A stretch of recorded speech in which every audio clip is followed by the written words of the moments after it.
Thanks for downloading this show from PC One. Before we get rolling, here's a word from one of the folks who helped bring you this podcast. The following program is a PodcastOne.com production. He started in a small town in Texas. Worked his ass off to become one of the most famous wrestlers of all time. We're gonna take care of business tonight, and that's the bottom line. And now he's dominating the world of on-demand audio. And he's doing it for the working man. This is a damn good outlet for me to spew the bullshit off my brain. Yeah! This is the Steve Austin Show. Unleashed.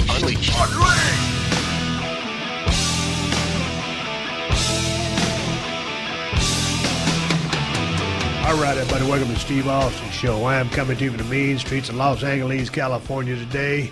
I am over here in Marina Del Rey at 317 Gimmick Street with a microphone in my hand and a laptop computer in front of me reading about the common cold on Wikipedia. God damn, I ain't had a cold and I don't know how long. Probably got to be a couple years. I don't get colds. But I'll be a sumbitch if I ain't got one bigger than Dallas. Kind of set in a day ago. Nose started running.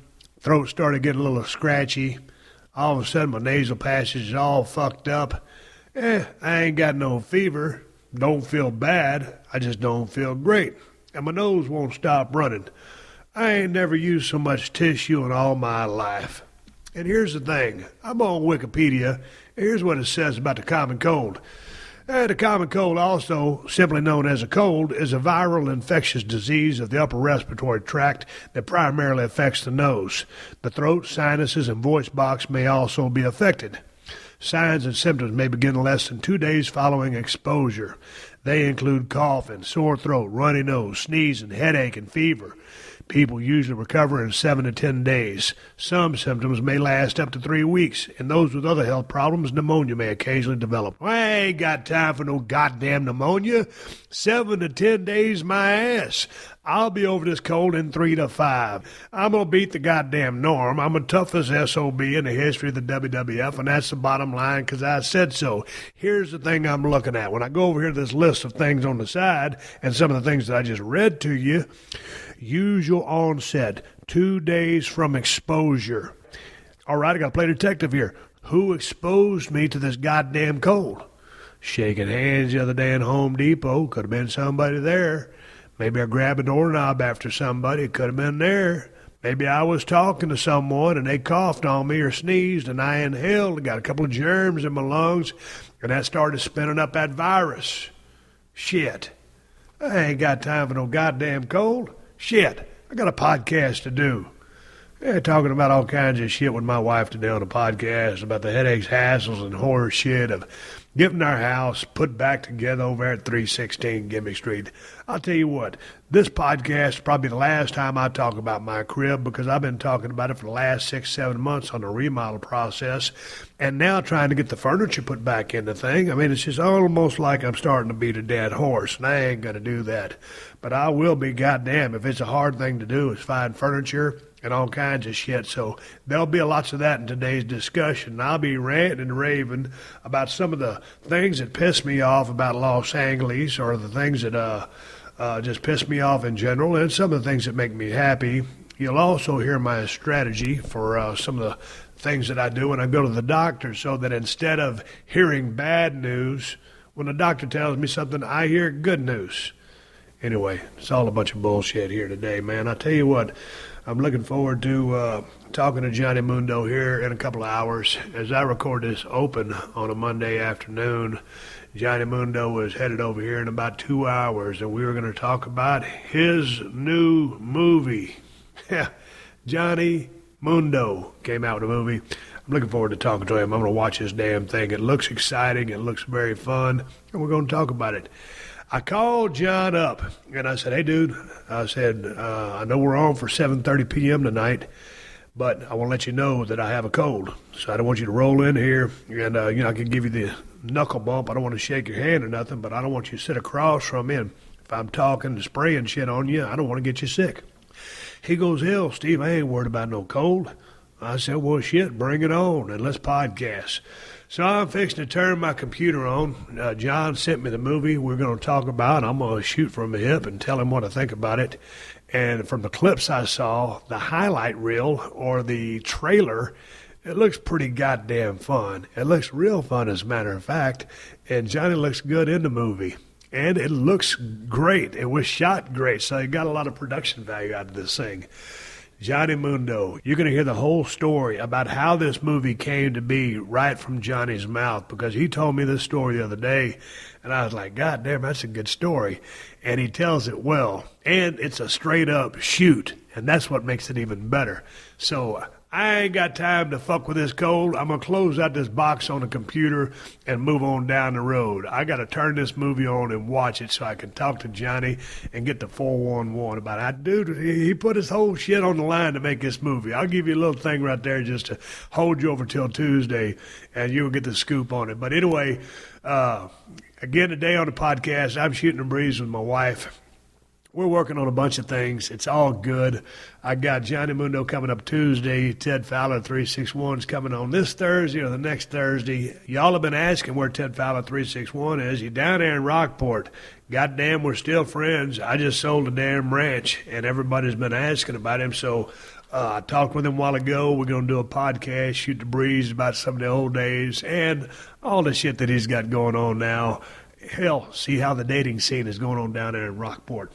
I want to talk about the UFC 210 show. I think it's 210 coming up this Saturday. Pretty damn good card. I want to discuss or break down that card with someone in a future podcast, and maybe that will be the Thursday podcast. Maybe it'll be me and Ted breaking down that motherfucker.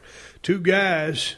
Shit, I've been in a couple fights. Ted's been in a couple fights, but we ain't never been in no octagon, and we ain't got no business in no octagon. So maybe we'll just break it down like the working man would.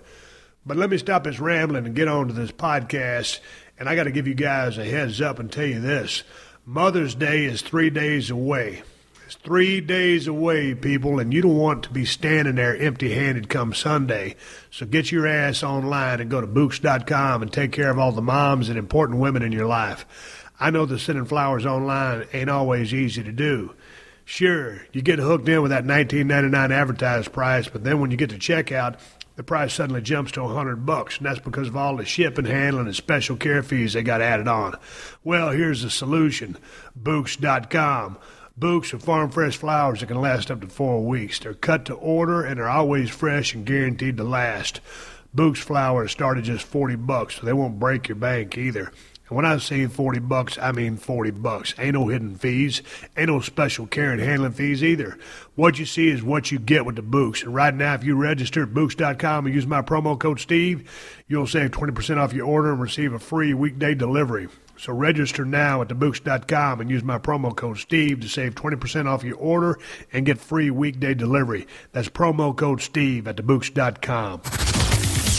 Hey everybody, it's Shaq. Have you had a chance to check out the #1 podcast on PodcastOne? That's right, the Big Podcast with Shaq. Me and my co-hosts John Kincaid and Rob Jenners, we have a blast. With way more than just sports, we have the biggest guests from entertainment to the NBA. Dwight, let me give you some championship advice. Let it fuel you, but never let it piss you off. Because you are sensitive, baby. I am. I think all big guys. I know you are. The Big Podcast with Shaq, with a new episode every Monday at PodcastOne.com. Steve Austin, Unleashed. All right, everybody, just a bullshit session today, sitting here talking with my wife. We're over at 317 Gimmick Street. Hell, the remodel got completed, and now my wife saw fit to book the landscape people to come over there and pull up all our grass and put down new grass. So the guys got the yard all chopped up out there with a pickaxe, pulling all the crabgrass out of there. And I just wanted to go in and out of the house because it's brand new and not track a bunch of shit in. But my wife decided that we needed new grass. And we did, because all the grass got killed from all the tools and the shit that's been on it for the last 6 months. But I told my wife, I said, man, maybe it'd be a good idea just to hold off and let's just get settled in, moved all back in here and get organized for a couple of weeks, get all chilled out. Then have the guys come over and do the goddamn yard. But she said no, she wanted it done now. So, Kristin, the question is, why couldn't we have waited just 2 or 3 weeks while we still continue to get sorted out, get everything organized, and just kind of chill before we get some new grass? Well, we should have stayed over here for another 2 weeks, but you were so anxious to get into the house. So now we're living with contractors practically in our bedroom every single morning. So I see how you did that there. You just flipped it right back on me because it was me that says, God damn it, we're going to move back over here to 316 Gimmick Street. You were tired of 317 Gimmick Street. Well, this place is just a little claustrophobic. But here's what, I think, Kristin, what I'm going to do, I'm going to turn this thing into like my man cave. And That's a great idea. I'm going to turn it into a recording studio. I'm going to be all official over here and just put all my shit, all my signs that we brought back from Texas, some of the stuff that we've been scrapping around, going to these auctions and these antique sales, the stuff we've collected over the last 10, 12 years. I'm going to hang up in here, and it's going to be my man cave. You Can I do that? Your big man chair in here, too. This whole motherfucker is going to be full of lazy boy shit. Because, goddamn, man, we've been searching for all kinds of shit. I told everybody, Kristin, on the podcast that we've been looking for some reclining sofas, reclining couches, whatever, because I wanted just a big-ass man chair. But y'all said, no, that ain't going to look good in that nice, fancy new living room we got. So I can't get me a fucking man chair. And I had a bunch of people sending these emails to questions@steveaustonshow.com and say, hey, man, be careful about the reclining sofas. They're a piece of shit. They'll break on you. Don't get one. Stick with a regular couch. Now, I got a question to ask you. We got 2 reclining couches at the ranch. We had to, and they conveyed with the sale. You pull that little lever on it, and the damn legs kick up. We didn't have a damn problem with those sumbitches at all. But we're trying to find the electronic kind. Right, but they're just so ugly. Well, I mean, they ain't the best looking things in the world, but when you're in a triple wide in South Texas in the middle of nowhere, it ain't like we got a bunch of people coming over to see our shit. But we did. Well, I mean, but, it was all family and friends, and everybody loved that shit. Yeah, you're right. And it was comfortable. And everybody ran to get the first seat on the recliner side. Well, I'll tell you what, now, let me segue off this. This is one thing that pissed me off. I had I don't know what brand chair it was you bought me for my birthday. Was it Lazy Boy or whatever? It was a Lazy Boy. Okay, it was a Lazy Boy. Yeah. And here's the thing about a Lazy Boy. Man, them some bitches are comfortable. And mine was pretty plain looking. It didn't fit in with the rest of the furniture, the rest of the crowd, but that was my fucking chair. Don't sit in my goddamn Lazy Boy. And so I had my remote control set up there. I had my little place where I keep my drink right there by the hearth of the fireplace, and that was my spot. And there was just a few select individuals every now and then that would come down to the ranch. Of course, they were invited. And I'll be goddamn if the first thing they didn't do, just if I wasn't up, because I always like to stand up a whole lot, unless we're watching football or UFC or WWF on a pay-per-view. I like to stand up, but when it's time to watch some shit, I'll sit down on my Lazy Boy. And just because I'm not sitting in there, they go over and sit their ass in my fucking chair. Kristin, you remember your dad? Yes. And he had his chair. Yes. Did anybody sit in his chair? No. So why they figure they want to come down to my ranch, or let's just say our ranch, our former ranch, and sit their ass in my fucking chair? Do I look like an idiot? No, because it's the most comfortable seat in the house. Well, I know, but if when I went to your dad's house, I knew which one was his chair, and I had enough wherewithal and respect that I didn't sit my ass in his chair because I knew that was his spot. I think my dad would leave dirty handkerchiefs in his chair just so people wouldn't sit in it. No, but it's just about respect. You just don't do that. Yeah. But anyway, so it was my idea to move back into the house. But no, on the same line of thinking, we cannot find a normal, nice, sleek looking reclining sofa. They're all bulky and brown. Well, we just want something that's kind of we do want brown. You just can't find the shade of brown that you want. Right. They're just kind of a weird brown, I guess. Hey man, baby shit brown. That's what the ones I've been seeing. But I sent you a picture of one on the email, and I thought that was a pretty good looking couch. Big ass sumbitch is about 7 feet long, like our current couch is. And you thought it was ugly. I thought it was just a pretty good-looking couch. What was wrong with it? I just didn't like it. Well, goddamn. See, the thing about the stuff we got there right now is the stuff we moved over here to 317 Gimmick Street. It's very old. We moved it right back over there. We're on the same shit. It's a couch, it's a love seat, and a single chair. And it was from Ashley Furniture. Yep. And it's cloth. Yep. And it ain't fancy. And it stinks. It's because it's been 10 years of dogs sitting on it. But I don't think it stinks that bad. And the carpet guys came over and they steam cleaned it? Yeah. Okay, they steam cleaned it. But the thing about this furniture that's cool, for some reason, our dog Mula loves to sit and lay on the top of the furniture. Yeah. And it's real wide. It's probably about a foot wide.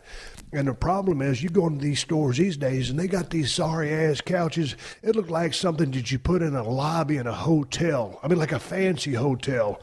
And like, nobody sits on shit like that in their house. No. If they do, I mean, it's just for looks. Well, you sit on it, and you're like, what the fuck? I mean, because the back is only about 2 feet high, right, and the seat is about 4 or 5 feet long. You'd be slouched over it like just some kind of idiot. And so that's the kind of stuff that we see when we roll into all these different furniture stores. I'm like, what in the hell happened to being able to find just a good, solid piece of furniture? Well, and the sofas, am I fucked up? The sofas that we do see, like you said, they're more loungy sofas, and so I don't know why you would want to sit on your couch with your friends in a lounge position when you're trying to watch TV or something like that, you know? Hey, man, I want a comfortable seating position. I've been beat the fuck. My 14 years in the business of pro wrestling has made my body into a cattywampus state. Now, I'm pretty good for the most part, but when I sit my big ass down, I want to be comfortable. And I don't think there's anything wrong with the furniture we got. I'm cool with just leaving it over there. But here's the problem. If we're going to keep the old furniture and a brand new remodel house, then we got to get new furniture for 317 Gimmick Street. For your man cave. For my man cave. So if I do, it's just going to be a bunch of damn reclining shit. Well, we slowly move back in and get our furniture, and it's just going to have to take time. Well, here's the thing, man, because we would go in the office over there. That's where I normally used to podcast out of. We have Ain't got shit in there. We gave everything away like idiots. Well, wait a minute. We put it all in the pod and then gave it away. Well, we got a bunch of pictures leaning up against the wall, so now we got to hang all that shit. And 2 lights came in, the sconces. One goes on your side of the bed, one will go on my side of the bed. I hope they look good. And then that's it, right? Because other than that, the guys are coming over to put the stucco on the fireplace, and the hearth is in, or it was installed, whatever the fuck they did to it. But we're good to go, other than the sconces, and we're clean, right? Well, we're still doing the window treatments, so that's another 2 weeks. God damn. Boy, let me tell you something. Window treatments, shades, shutters, drapes, curtains. Is there another name I can use, Kristin? Tell me. No. Okay, well, that's all. The ready shades that we buy at Home Depot. We've been using them for 10 goddamn years. So anyway, this high-powered interior designer we hired said, hey, man, we're going to put these kind of shades over here on the windows. And you know, the paper ones that you just peel off the tape. No. I'm talking about the ones that she picked out for us. They're a little bit more expensive. Well, I saw the price tag on them some bitches. I said, shit, I'm going to have to start doing about 5 podcasts a week. How in the flying hell can a window treatment, a window covering cost so damn much? Now, look, see what I've done here? Yeah, you have a towel. Explain to the people what I've done over here at 317 Gimmick Street. You put a white towel against the windowsill to block whatever. There's no sun on this side of the house, but I guess this is for sound. It is. You are correct. Good guess, Kristin. I made this into a professional podcast studio. There's no window treatment over this big-ass window. And so to help control the sound and the bounce of my voice, I have laid this towel on the table. I put my laptop computer on it. And then I opened this window, and I kind of shoved one edge of the towel in there, and I closed the window so it's secured. And it's almost like a professional recording studio. It looks like shit, looks like a piece of white trash lives here, but goddamn, it's how I roll. So this is what I come up with. Do you think we could do that at 316? I think foil would look better. Hey, there was a time, check this out. One time I was living in Denton, Texas when I played for North Texas State University. Mean Green. Goddamn, every Saturday we'd get up, put our football pads on, and go out there and get our asses whooped. We was 3-8 and 2-9. And I know they got a good program going on over there now. I think they're about to turn that thing around. And we was playing Division II ball back in the day, and now they're Division I. So the Mean Green Eagles, I think are going to be pretty mean this year. But going back to my story, hell, I was working on a freight dock. This is right before I decided to get into the business of pro wrestling. And I had to rent a house. And it was probably, that house might have been 700 feet. and I had 2 window unit air conditioners, and I fold in all the windows, shiny side out, so I could keep the damn sun from beating the shit out of me inside that house. I ain't got no money for no curtains. Don't need no curtains. There's one guy in a house by myself, and I had a microwave, I had a TV, I had 2 window unit air conditioners, and I had a lazy boy, and I had a plain couch and a bed, and that's all I had. I had 1 pot, 1 pan, a fork, a knife, a spoon, a sharp knife to cut shit with, and a grill. And I was the happiest motherfucker on planet Earth. That's all the shit I had. So you can make do with a full on a window, Kristin. I proved it. And now all these years later, if I was at North Texas State in 86, 87, 96, 2000, that's 30 years ago. 30 goddamn years ago, I had 10 full on my windows. And But now why would I'm you here. put foil? I don't understand the concept behind that. Man, in North Texas, it gets pretty damn hot. So, the sun blazes through those windows because I didn't have any curtains. Oh. So you put the full, just, you can crimp it on there. Full hangs pretty good. And it reflects the rays, the UVA, UVB rays out and makes it dark inside the house. So I just run Clever. the lights. Smart. Yeah. No, I just, when you're making about $400 a week on a freight dock, that's what you do. And that's what I did. So what else we got to do at this damn house? We're doing the pool. Well, we're not doing the pool, but he's going to clean the tiles in the pool. He's had to put in a new heater in the pool because the heater broke. And the yard. I got a controversial subject to bring up to you. We decided to drain our swimming pool the other day and put some fresh water in it. And Well, no, they had to acid wash it because they recommend after 5 to 10 years that you drain your pool and acid wash it. Well, I know. I felt kind of guilty about dumping that pool out, draining it, and then Right. filling it back up. I mean, 'cause it's like a big-ass bathtub. I mean, we got a little bitty-ass pool. Right. But when you've seen the water do what it has, the water supply, without no rain, it's been a shit pile of rain in California this year and Texas, thank God. But still, in our minds, we've been ingrained to save water and conserve water here, especially in L.A. I never thought when I was a kid I'd be wondering about, hey, man, if we're going to run out of water or what the hell is going to happen?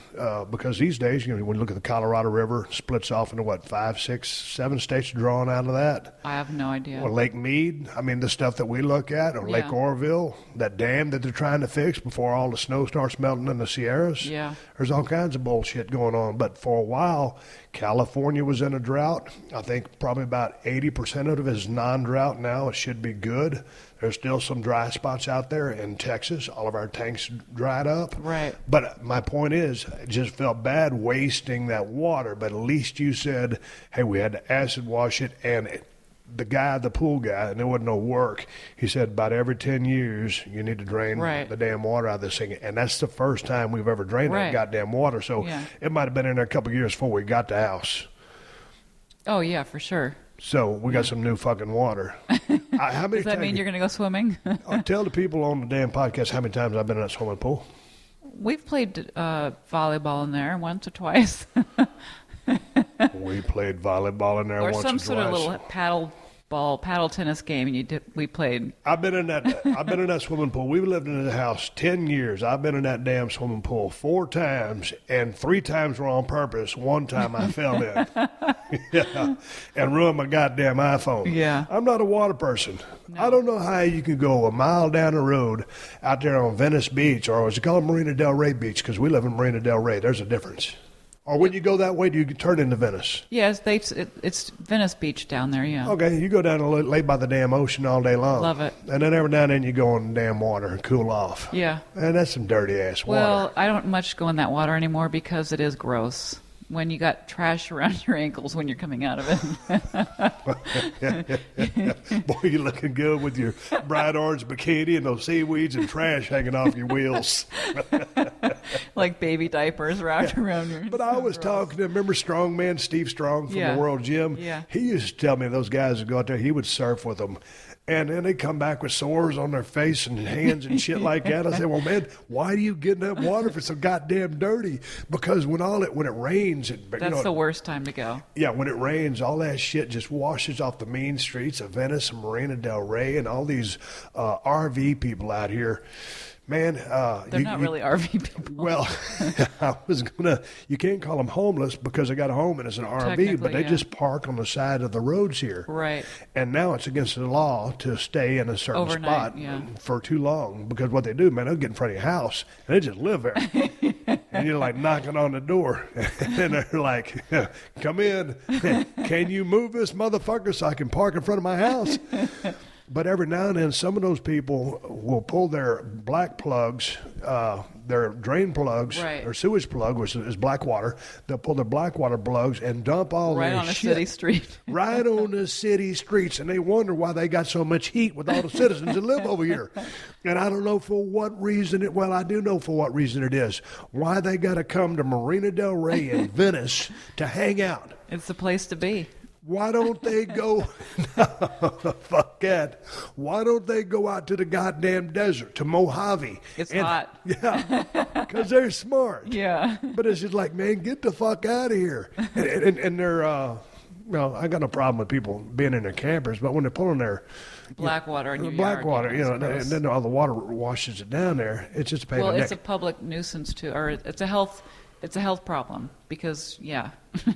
Well, I'm glad that we got our swimming pool filled back up with water, but I was feeling a little guilty about that. Man, I tell you what, the thing about remodeling the house was when we redid the plumbing, the water pressure is a shitload better than it used to be. Yeah, that pool filled up damn near in one day. It did. And that shows how little of a pool we got. So I don't want to feel too guilty, or people say, hey, goddamn it, Steve, I can't believe you filled up a whole swimming pool full of water. Kristin, I would go so far. We paid for it, though. Well, I know, but it's a water supply. I know. And I'm going to jump on you about this before I jump on Las Vegas. God damn, that bathtub you got in your bathroom is about as big as the swimming pool. It is pretty big. I think she was thinking that we would both take a bath. Homie don't like to lay down in a damn bathtub. I do good every time I go get in the shower. I'll take about 3-4 minute shower. I don't know how long it takes, but every time I come out in the living room and Kristin will look at me, you already showered? What am I supposed to do? Just hang around in there, just soap it up, and I start singing a tune. Yeah. God damn, I go in there and I got my scrubber, I scrub down, I put some damn soap all over my body and I wash it off and I get out. And I enjoy standing under the water. I know, but it's not just because I'm looking to save water, it's just because I got other things to do. You're efficient. No? You're efficient. No, I just ain't got time to just fuck around in the shower. Just stand in the water. I'm going to dry off and go do something. But oddly enough, you have time to do other things that... Like what? Like looking at the computer for hours, reading about nutrition. Every time I'm reading about nutrition, my wife has to come look, see what I'm reading. I'm reading about some fucking nutrition. Why does that chap your ass so bad? You're always reading a new diet or something. Yeah, I like to read about nutrition. It's one of my favorite things to read about. Okay. I started a ketogenic eating program, so I'm trying to get that all dialed in. Man, when you drop out carbs and you're eating high fats and medium proteins, it's a real head fuck. I need to talk to an expert about a ketogenic diet. I'm sure you'll get some Mark emails. Bell over at Super Training Gym talked me into it. I said, fuck, I'll give it a try. I think it's the diet that you've enjoyed the most. Well, the good thing is, man, I can get a T-bone and throw it on the grill and some real butter and put it on top and get away with it. Yeah, and I don't eat meat, but I love the smell of bacon. When you cook that bacon in the morning, it just makes your house feel like a home because it smells so good. You know, when you're used to eating, like, let's say, a quote-unquote clean diet, and you're eating egg whites and you're eating oatmeal with like a Splenda on top, and that's clean eating because you don't have room for those fats if you're eating high carbs. Right. Because your body's going to store some shit. And so if it's, I guess, in the ketogenic world, if you wanted your body to burn fat, you feed it fat and cut off the carbohydrate supply. Now, if you up your carbohydrate supply, then your body's going to prefer to burn the carbohydrates. And if you're mixing the fats in with those carbs, you're going to store the fats. So basically, through the ketogenic diet process, you make fat your fuel source, your free fatty acids. I'm reading all this. And I guess you have been reading. Yeah, I'm reading all this from Lon McDonald, the ketogenic diet. I was reading it last night and fell asleep, sitting up in my bed. Standing up. What? I've done that before. Yeah. Anyway, yeah, but I like to read about nutrition and stuff like that. And then I was looking on the Lazy Boy website. Well, actually, we went out to one of their stores the other day. Yes. And well, we were going to the fancy leather recliner Italian store, and then lo and behold, it was right next to a Lazy Boy. I thought, oh no. Man, I had to go in and get my fix. Yeah. But here's the thing. I think they've regressed a little bit. They didn't have the cool chair. We weren't. Well, we didn't chairs. Look very good either. But they needed some bigger sofas with wider backs that Lula could get on top. Yeah. Because if they'd had one like that, we'd probably bought it. You mean Lazy Boy? Yeah. Well, the fancy leather. I like the place that we went to, the Italian leather, but that took 14 to 17 weeks to get a sofa. Hey man, here's the thing. We went over to Living Spaces the other day. Big ass goddamn store, got everything you can think of. And all of a sudden we start looking around at the damn couches, and I'll be goddamn if they didn't have one that was big enough. I mean a long one, a couch. And then we was looking at the electronic reclining couches for a while, and we was in there for damn near 2 hours. Yeah, it was a long time. Next time I go to Living Spaces, I'm going to take a canteen of water and a couple sandwiches. Fuck, I thought I was going to die. I walked around there so much, that guy was taking so long, buzzards started following me. Well, then we couldn't make any purchases because the computers were down or whatever. I don't know. Goddamn, I go to stick my credit card. We bought a bed. We bought a king-size bed. I stick my credit card in that slot like you do these days. You don't just swipe it. These days you stick it in a slot. Stick it in that damn slot, and he goes, oh, man, it ain't working. We'll go to another station. We go to another station. He goes, oh, man, it ain't working. We're going to another station. I'm looking around for the fucking cameras. I'm thinking, this got to be a rib. This is a candy camera. Some shit's going on, so I'm just going to play it cool. I ain't going to sell it. And so Kristin was smarter than me. She goes, I'm going to go over here and make some phone calls or sit down on a piece of furniture. Yeah. I followed this goddamn guy. He was a good dude, real good dude, a big wrestling fan, real nice people over there. And we went to a couple of more machines, and then finally, they was going to waive the delivery fee. Yes. And they did, and that was real nice of them. But here was the catch. It took an hour to waive a delivery fee. I'm like, hey, motherfucker, if it will expedite the process, charge me double the delivery fee because I'm ready to eat some fucking dead fish, sushi right now. Goddamn, I don't think we damn near made it to the sushi place. I was going to pull into the In-N-Out Burger to get a burger to hold me off to get to the sushi. That's how goddamn hungry I was. Motherfucker, buying furniture is hard. It really is, and we're not very patient either. Oh, that's the thing I was going to say. When we found the couch that we like, it was too small. It ain't in stock. Oh, right, yeah. It ain't never in stock. They got a floor model that everybody done sat on and farted on and wiped their shit on, and they're picking their nose and they put their hand on the armrest. Well, not at Living Spaces. I think they had them in stock. It was the Italian place that took so long to. You have to order it special. But every other thing we've looked at, Kristin, ain't nobody got no shit in stock. Yeah, right. You have to just. And then you got to order it, and then you got to say, okay, what color you want, and then what color. Well, we like the what's it called, super suede. I think it's the ultra suede or microfiber. Microfiber, that's what it's called. Ain't no suede no more. It's microfiber. Yeah, that's the kind of shit we dig. Yeah, we don't really need a leather couch. No, I think it'd be too slippery, and the dogs would scratch it all up. All right, well, hell, enough about the furniture shit. We're on the old stuff right now. We'll be just fine. But goddamn it, I have Johnny Mundo coming over right here tonight, and we're going to talk about his new movie. So I need some shit for here, Kristin. Johnny's going to come over, and he's going to be in my new studio, and he's going to see all the soundproof and stuff, but I need some furniture from a studio, so we need to get it over there at 316, and I bring the old shit back here, and I need my rugs down because my voice is bouncing a little bit more than I'd like it to, and I'm trying to talk real low on the microphone because I'm like DJ Jazzy Jeff over here. Please. I know what time it is. It was sound quality. So Johnny Mundo's coming, and he's going to be talking about his new movie on the Tuesday podcast, the Steve Austin Show family-friendly version this Tuesday. So stay tuned for Johnny Mundo. Kristin, let's talk about moving back into the house. Because we moved back in the house, all of a sudden we start plugging shit back in the kitchen.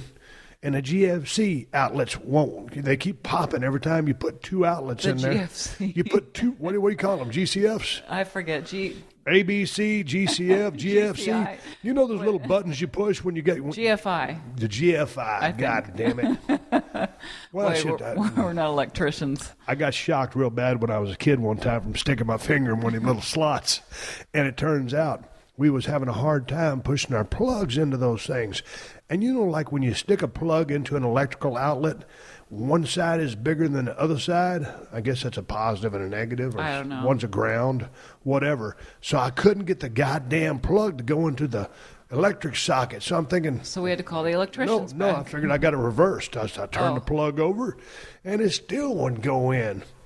Well, it turns out, after I pushed like a sumbitch, I mean, I damn near had to bench press the damn thing in there. And what did the electrician say? Those are childproof. God damn it, they're making a childproof electric socket that you can't even stick the plug in. I weigh 265 pounds. I'm 6'1", twisted steel and sex appeal. Used to be the toughest son of a bitch that ever stomped a mud hole and walked it dry in the history of the WWF, and I can't even push a goddamn plug into an electric socket. Thanks for making me look like a pussy, electrician. And then on top of that, an idiot.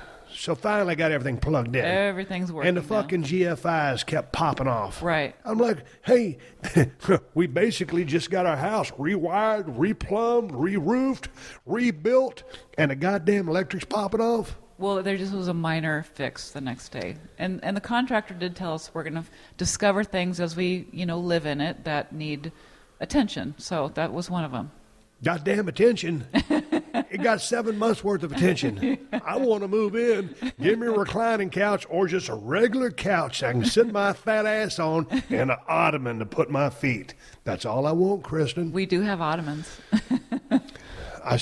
Before we move on, I want to take a commercial break here just for a second because I want to talk to you about some of our road trips lately. There's been some bullshit shenanigans out there on the highways, and people are starting to really get on my nerve and talking about things that chat my ass. We're about to get there. But I just want to get the situation settled with this grass. Now, the guy was out there with a pickaxe. He got our whole lawn tore up, and he said we had a shitload of crabgrass. Yes. And he wants to till it up, not one day, but 2 days. So, we ought to just make a big-ass garden out there. Every time. We're looking for the Broken Skull Ranch again, right? Yeah. We're looking for another ranch. I propose this. Our lot that we live on is 8,000 square feet. Our old ranch, the Broken Skull Ranch in South Texas, is 2,000 acres. Why don't we have an 8,000 square foot ranch and put a garden in that motherfucker? You could put a little, you can ride your mule in the front yard.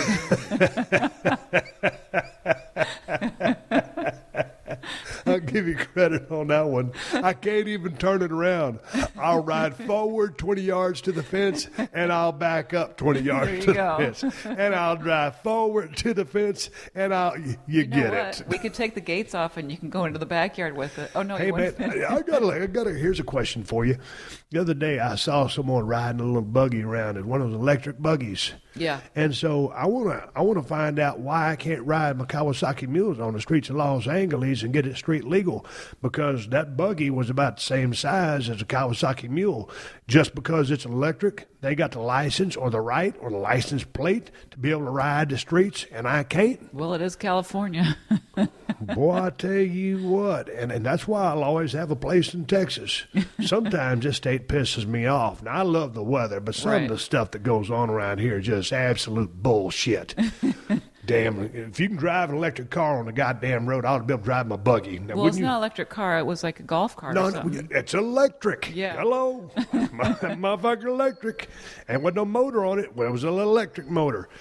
Anyway, shit, I'm going to take a break here, pause for the cause. I'm blowing off some steam. Like I said in the beginning of the podcast, this is where I spew all the bullshit that's going on in this brain of mine. I got some more shit coming your way. Coming right back with my wife, Kristin. We're at the studio at 317 Gimmick Street. Towels flying like a motherfucker. Voices bouncing like crazy. The worst podcast in the history of the fucking business. Coming right back with my lovely wife, Kristin. If you're in the market for a car, then you need to check out TrueCar. TrueCar gives you price and information you need to feel confident about your purchase. When you register with TrueCar, you'll see what other people in your local area paid for the car you want. And from there, you can connect with a local TrueCar certified dealer and enjoy a more confident car buying experience. TrueCar shows you real pricing on actual inventory, so you see competitive pricing offered to you by TrueCar certified dealers for vehicles that are actually on their lots. And you'll also see all the dealer incentives before you get to the lot, so you can feel confident about the price when you show up. TrueCar makes car buying easy, no matter if you're looking for a brand new or a used vehicle, and the stats don't lie. Over 3 million cars have been sold to TrueCar users by the TrueCar Certified Dealer Network. There are over 13,000 dealers in that network with some 700,000 pre-owned vehicles available. So do yourself a favor and go to TrueCar for your next car buying experience. TrueCar doesn't just make the process easier, it'll also save you some money. TrueCar users save an average of over $3,000 off MSRP. So when you're ready to buy a new or used car, visit TrueCar to enjoy a better car buying experience. Some features not available in all states. Steve Austin. Unleashed. All right, everybody, welcome back to part 2 of the podcast. I'm sitting here. My wife is taking a pause for the cause herself, a little personal break. Hell, I hit the record button just because I had some more bullshit on my mind that I wanted to get off. Hopefully my voice ain't bouncing too much because I got this damn towel over here on this damn table. And I'll be goddamn. The guys over there doing manual labor in our front yard with pickaxe, pulling up all the sod, getting the dirt clods out of the crabgrass out of there. So they ain't using no blowers, machines, nothing like that. My neighbor over here to the other side of me, their yard people done been over there, caused a bunch of commotion, raised a bunch of noise while I hit the record button, and now, right in the middle of a break, there's some motherfucker out there with the blower. Kristin, they got to be behind us. Welcome back to the show. Blowers everywhere. I don't know. Blowers everywhere. Blowers everywhere. That sounds like it's a gimmick house. Yeah. God damn it. Every Wednesday, and I always wait till Wednesday we record a podcast. I got to start. Well, Johnny Mundo's coming over tonight. We're going to record at 7:30. That's going to be cool. That's going to be my new recording hours. When the sun goes down. There you go. That way, you got a real chill atmosphere. Got the lights down. Got my neon clocks up. And then I ain't got no goddamn guys out there using blowers. But I'll guarantee you, here's what's going to happen. As soon as I start podcasting at night, motherfuckers will start using blowers and using the spotlight like a damn coal miner, because that's the way they'll extract their revenge. They'll find some way to fuck up or derail a global icon and a national treasure by running a spotlight in the dark. God damn it. I just had to screw the lid back on my microphone. I guess I've been carrying this microphone around for a couple of years now. I ain't never had to tighten this motherfucker down, so hopefully it sounds good. Kristin, what are you doing? We should probably put these microphones through the laundry because you spit on them enough. Well, that's why I always use this one. I get the same microphone every single time because the ones that I give to the guests, I don't know what they're doing with their hands. This one's always in my hands. I don't know what they're spitting and coughing and stuff. You know what? Speaking of coughing and spitting, I don't know what the hell is wrong with me. I woke up, I got a sore throat, my nose is running. One side is stopped up, and the other is running like a goddamn faucet. I ain't allergic to nothing. Either I got an allergy, and I don't know what it is, the pollution here in the streets of Los Angeles. Maybe it's our new house. No, I ain't allergic You're to going to have to move over God here to damn it. 317. Okay, if you want me to move out of 316 over 317, I got this whole place to myself. You might be barking up the right tree. I might have to come over for some special visits, though. But in the that's bathtub. in the bathtub. I'm going to talk to the contractor and see if I can get you a high diving board put in there. That fucking bathtub is so damn deep. I'm going to get you a life jacket. You know, I'm going to have to put the dogs out because Callie and Moolah are starting to play again. And then they start playing, forget about it. Hey, you can put them out there in the damn yard. They can play out in the damn yard. They won't play. They'll probably stand at the door barking. Well, but then I'll start try it scratching anyway. on the door. Just throw them outside for a second. It ain't but 27 minutes till the end of this damn show. God damn it. But God damn it, I can't figure out what's wrong with me. I never get sick. Never. Oh, that's not true. When you barely have a headache, you're crying to me, oh, I don't feel good. Kristin. And then you start diagnosing yourself on the internet. Kristin, you're talking about the toughest son of a bitch to ever grace a WWE ring. Yeah, but Well, here's one thing. Now, if I do get an illness and it's got to be on a pain factor 1 to 10, an 8 or higher, I'll start self-diagnosing myself. Yes, you do. You get on those crazy websites and then all of a sudden you're dying. So, Well, it's always worst case scenario. I figure with the string of luck I had, I might as well go worst case scenario. So then when I go to the doctor, he's got good news. yeah. Oh, that's a good way to think of it. That was my psychology. See, I'm ahead of you. I want to go to the doctor and get good news. God damn, Steve, there's something wrong with you. But it ain't this, right? No, it ain't that. Fuck, it's time to go have a fucking cocktail. Hey, one of the things that's been pissing me off is some of the shit we've been seeing coming back from Thousand Oaks, California.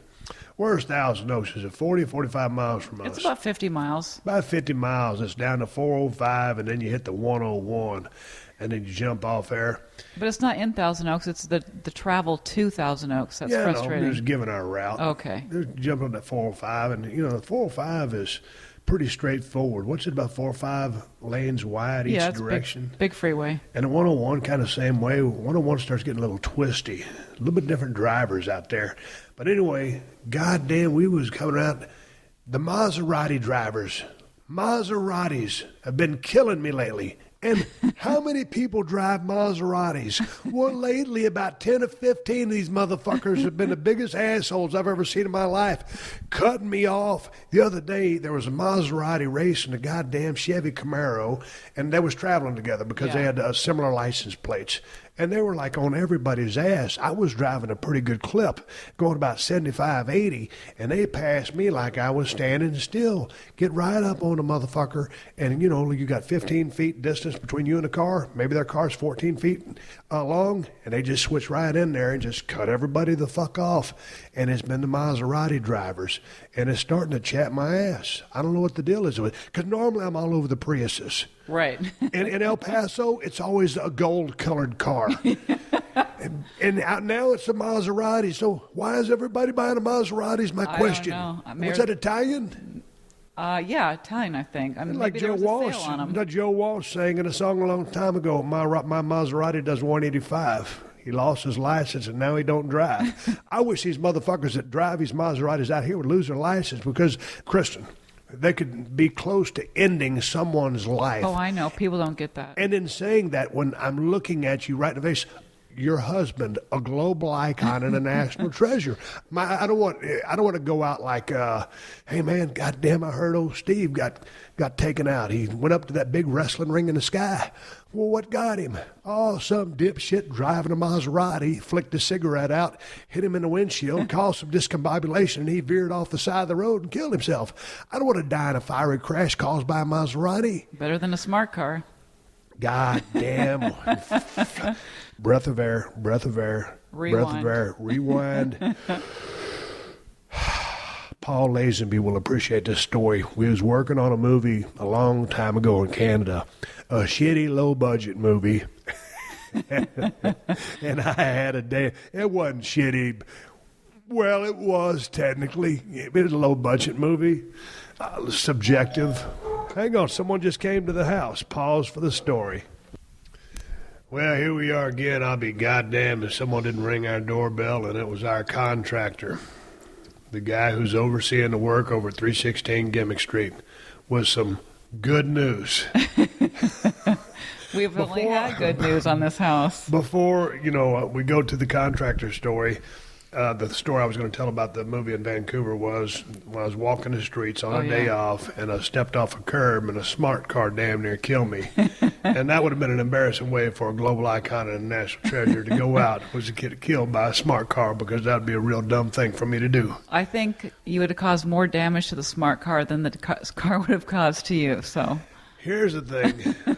I just had to level off here. I just kind of really hit a melting point. There's been so many clusterfucks with all the stuff that we got going on, and with my scratchy throat and sinuses and all this bullshit that I'm going through. I don't know what the fuck's wrong with me. I got to get on a computer and diagnose myself here a little bit to get the good news from a doctor if I choose to go.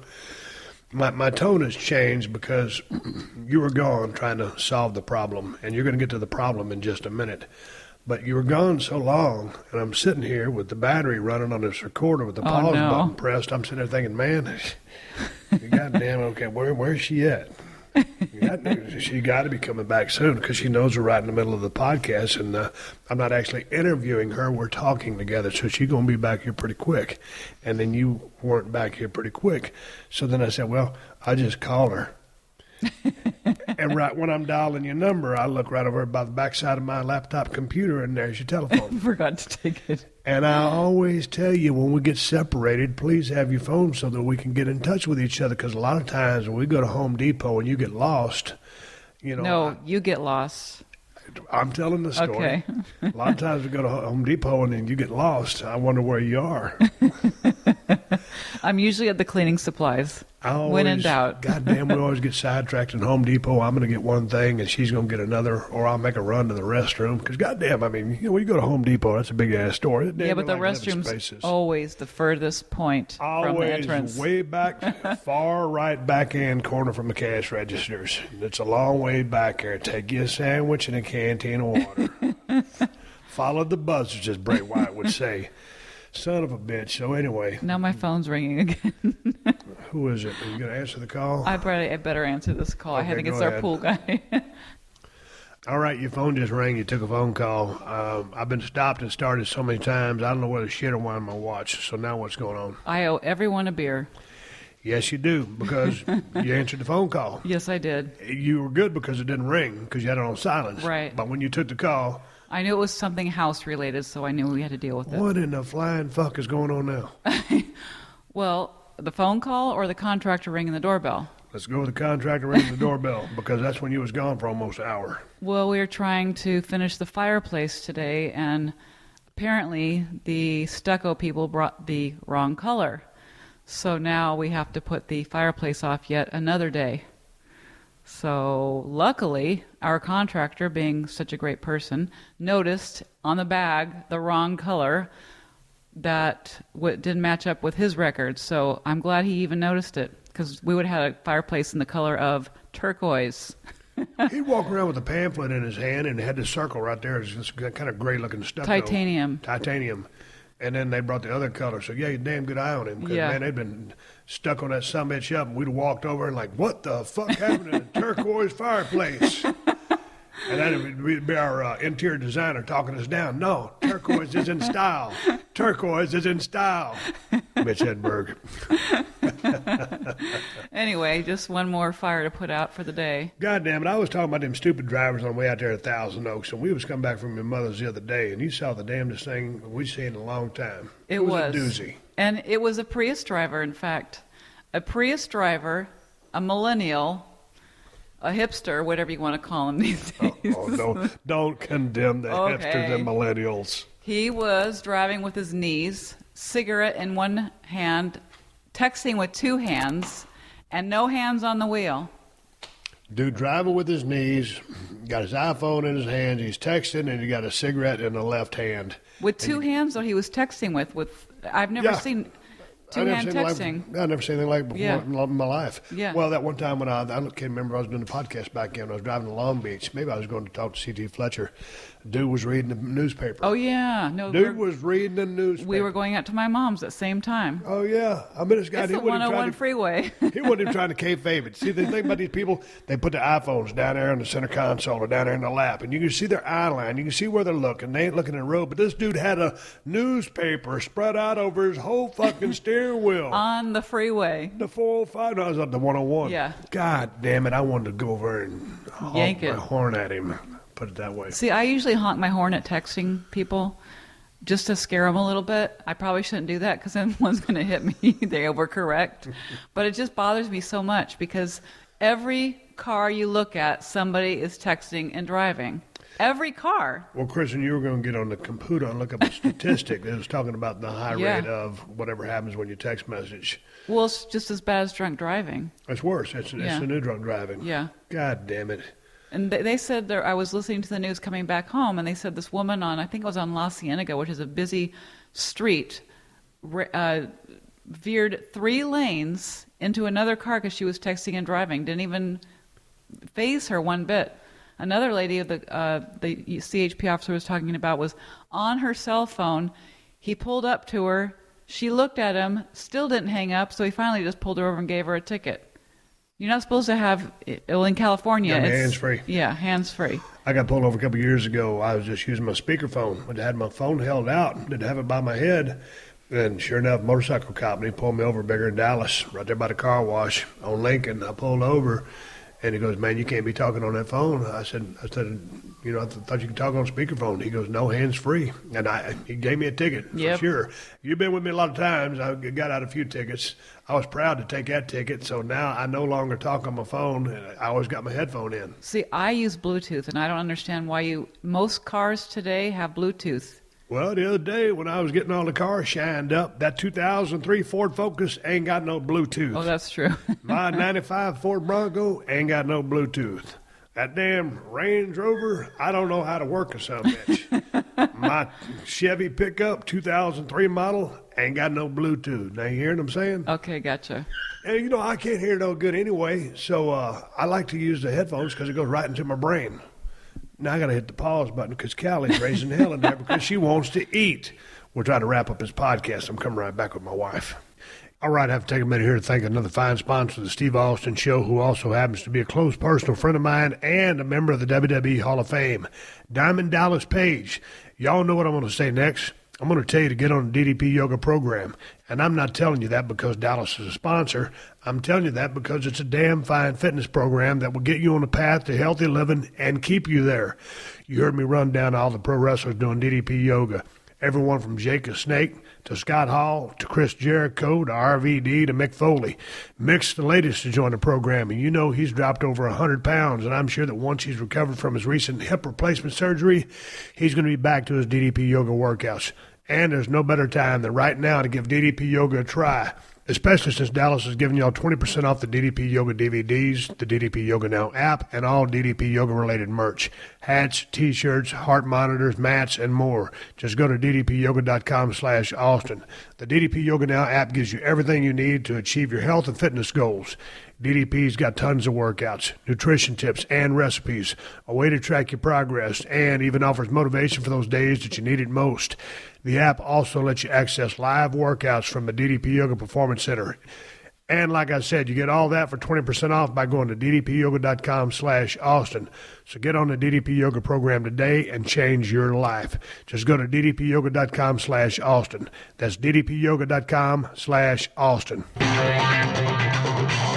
This is Steve Austin Unleashed. Well, let's move on to a different direction. If you're out there driving, don't text on your phone. Keep your goddamn hands on the steering wheel and use a damn Bluetooth or a wireless headset or a wired headset like I wear. Kristin, let's shift gears here. I got a couple of emails I want to read on the show. I want you to stay here and take part in them. All right. This comes from, I got to give a military shout out. And this is, "Hey, Steve, recently myself and a couple of guys from my squadron went off station to California. I suggested we go to El Segundo Brewing Company and have a Broken Skull IPA since we don't have many chances to go to California. And I have to say it was the best damn IPA me and my buddies ever had. We liked it so much we brought some with us.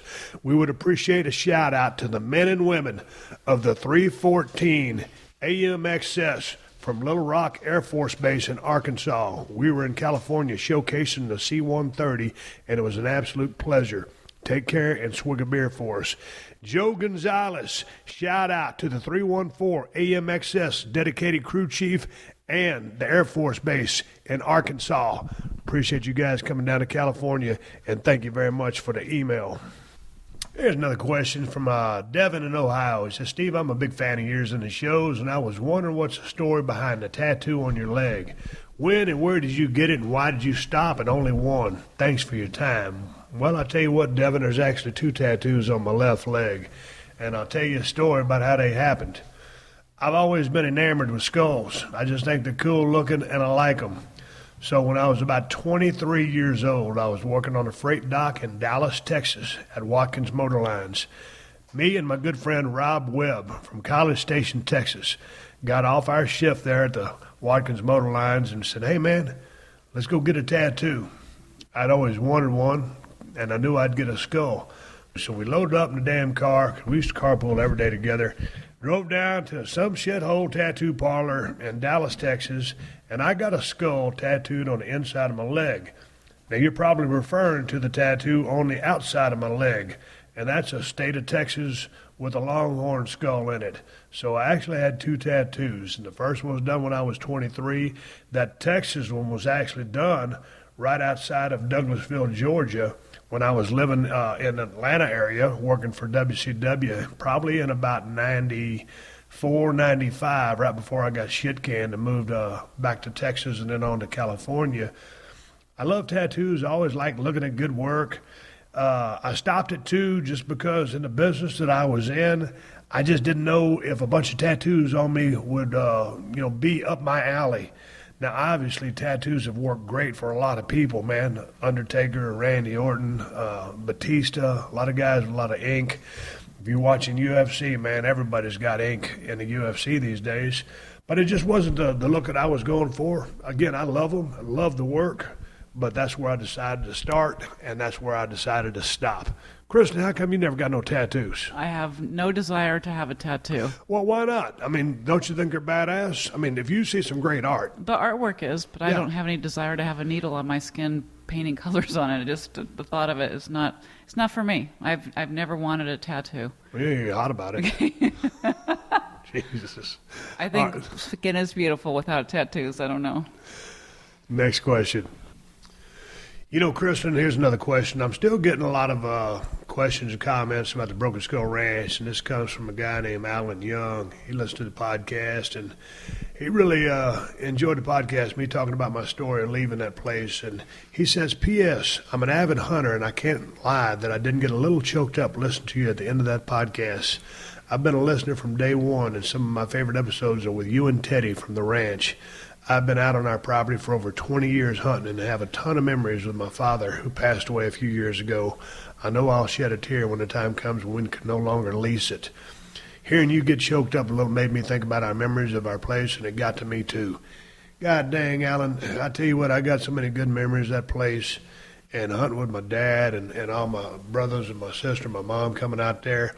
It was a great place, but it just got to be too far away. And now that we've been here, Kristin, it's gone about a month and a half, 2 months that we sold the ranch. I was at a loss there initially. I think the cloud has lifted over me. I think I'm over it. I want to find a new place. Have you had any parting thoughts or a sense of a burden relieved? Because here's the thing. I did all the manual labor outside with Ted Fowler 361.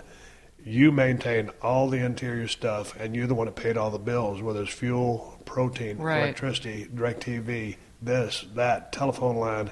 And so you had a shit pile of things to do. So that was a burden. Obviously, you're probably glad to be rid of that, but do you miss the ranch? I miss having the opportunity to be out there and enjoy the outdoors and, be in the middle of nowhere, but it's a relief because we don't have to pay all the bills. It's like one less job for me, basically. So, yeah, I'll miss it. Right now, I'm not missing it, and I know we talked about wanting to take some vacations, and I'm looking forward to that. And we'll find something else to fill that void. Man, the thing I miss most is just either driving my Broncos or driving my mules out there, riding along, and just seeing everything. Yeah. And the way we would rig it when we was taking our little ride on the mules in the evening, if we wasn't hunting, I would be driving. Mula sits beside me, and she puts her feet on my right thigh, and I put an arm around her and hold her. Kristin's riding shotgun. Hershey rides in the back seat, and she just lays down, or she sits on the edge of that seat, and that was kind of how we rolled. And Callie didn't get a chance to experience that. So Callie ain't never been to the Broken Skull Ranch. Got to find another place for her. But, man, just having the whole family on there and just riding around, when you get all the work done, it's all fun and games. But then when you get behind and it's that first roll around and you're riding around like, God damn, there's a shitload of stuff that we got to do. And it's overwhelming because you don't know where to start. Well, it is, because the last time when I went down there to get my pickup truck and my utility trailer, I'm at the owner's out there, and I started riding around. I did a lap on the mule, and man, that grass was over there in the southeast corner was already about 3 foot tall on that road because there's been so much rain. I was riding through those weeds, and I was thinking, man, they better get on this shit. Yep. Get on that tractor and start putting the hours in, 15-foot batwing shredder.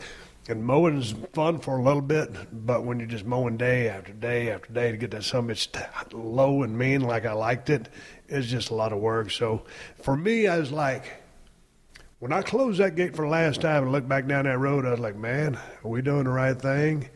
But, you know, we've been so busy here trying to move back into our house and combine our ranch property stuff here and our house next door and move the pod and move the furniture and declutter. I mean, we still have so much stuff to do. I really haven't had much time to think about it, honestly.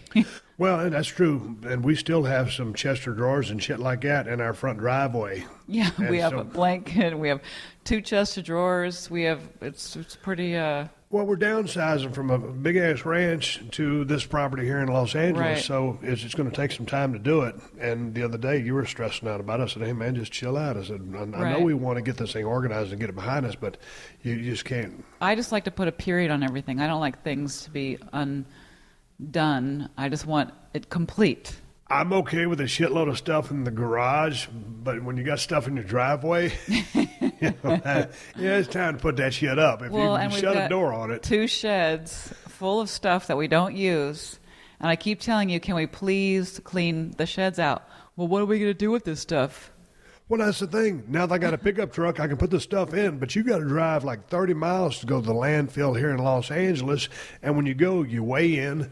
You go dump your shit off in a designated area of whatever you're carrying because they all got different spots for it. Then you weigh out. Then you get charged by the pound for what you drop off. And I understand paying for what you drop Right. off. It's just a pain in the ass to get to the junkyard here Right. in Los Angeles. Well, and some of the stuff's not junk. That's the problem. Like, you don't want to keep your bike anymore because you don't really ride.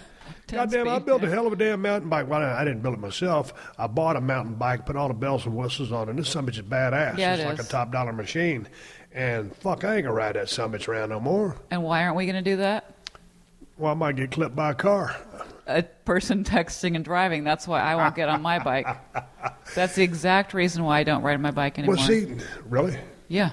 Man, and see, when we bought those bikes, and you got a badass one too, I thought we was going to ride the shit out of them. We did. Well, that one time we was riding over on Rose Avenue, and we was coming down that hill, and you said I made you have a wreck. Well, because I was trying to wear those clip-on cleat thingies because I was doing spinning at the time, and I Yeah. couldn't get my feet out of the clippy things to put the brakes on, and I just about killed myself. You just in one fell swoop, when you were coming to a stop, and you couldn't get unclipped, and you just fell over on your side.